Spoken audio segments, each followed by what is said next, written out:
Ito ang top 20 na pinakamayamang tao sa Pilipinas ayon sa Forbes. Number 20, William Bello, net worth 51.9 billion pesos. Siya ang nagmamay-ari ng Wilcon Depot. Number 19, Dennis Uy, ang kanyang net worth 53.3 billion pesos. Siya ang nagmamay-ari ng Udena Corporation, Dito Telecommunity at Converge. Number 18, Campos Siblings, net worth 54.5 billion pesos. Sila ang nagmamay-ari ng Unilab at Del Monte Philippines. Number 17, Hartono Cuefanos.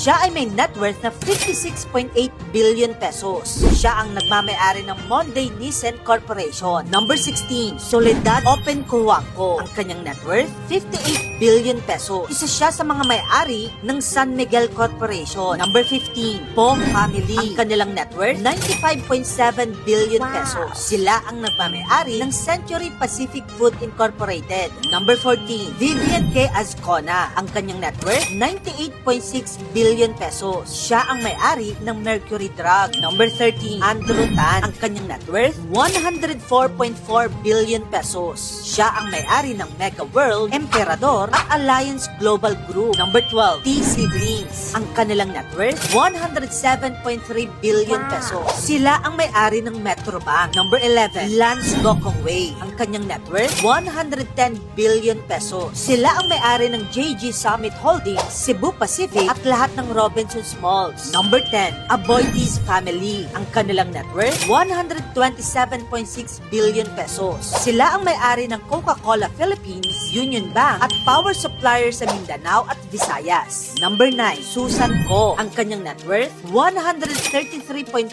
billion pesos. Siya ang may-ari ng Pure Gold at SNR. Number 8, Jaime Zubeldi Ayala. Ang kanyang net worth 150.8 billion pesos. Siya ang may-ari ng lahat ng Ayala Mall sa Pilipinas, Globe, GCash at BPI. Number 7, Lucio Tan. Ang kanyang net worth 153.7 billion pesos. Siya ang nagmamay-ari ng Philippine Airlines, LT Group Incorporated at Asia Brewery. Number 6, Tony Tan Caktiong. Ang kanyang net worth 168.2 billion pesos. Siya ang may-ari ng Jollibee, Mang Inasal at Chowking. Number 5, Isidro Consunji. Ang kanyang net worth 197 billion pesos. Siya ang may-ari ng DMCI Holdings at maraming malalaking minahan sa Pilipinas. Number 4, Ramon Ang. Ang kanyang net worth 220.4 billion pesos. Siya ang may-ari ng San Miguel at nag-construct ng napakaraming expressway sa Pilipinas, pati na rin ng mga airport.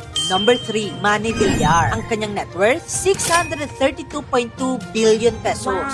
Siya ang nagmamay-ari ng libo-libong hektaryang subdivision sa Pilipinas, pati na rin ng All Home at Vista Malls. Number 2, Enrique Razon Jr. Ang kanyang net worth 643 billion pesos. Siya ang nagmamay-ari ng International Container Terminal Services at pati na rin ang mga sikat na kasino gaya ng Soler. Number 1, C. Siblings. Ang kanilang net worth 754 billion pesos. Sila ang nagmamay-ari ng lahat ng SM Mall sa Pilipinas, BDO at napakaraming condominium building sa Pilipinas. May napansin ka ba sa listahan na ito ng Forbes? Tara, pag-usapan natin yan sa comment section.